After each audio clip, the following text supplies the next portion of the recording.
Have you ever tried making a game? It's hard. Really hard. It can take years to make a game, whether it's by yourself or with a team. Look how much detail goes into the model of Megami. It's insane. And this is just one part of a huge open world game. I could talk for hours about how much detail goes into a game like Lost Judgment. The amount of effort needed to make a game is beyond insane, which is why it's no surprise that developers cut corners. Eventually.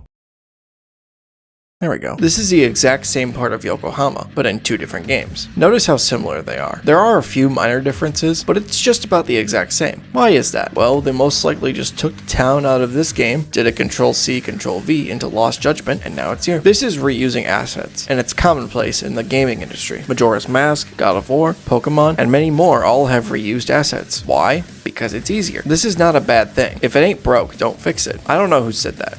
Someone said it. I said it.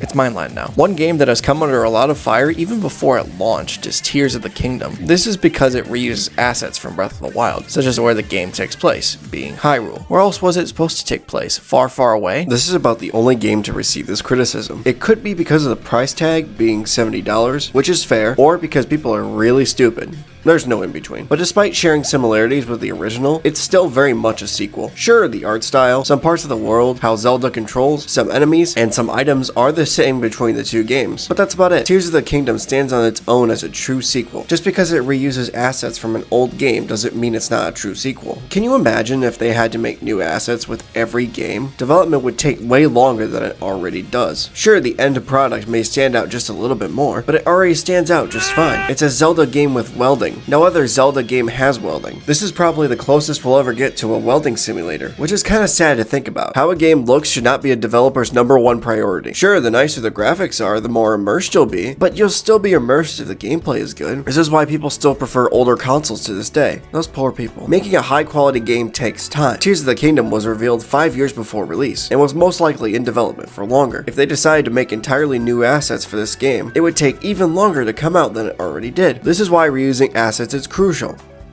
because people are impatient. If you enjoyed this video, you'll probably enjoy this one too. And make sure to subscribe so you don't miss out on my next upload.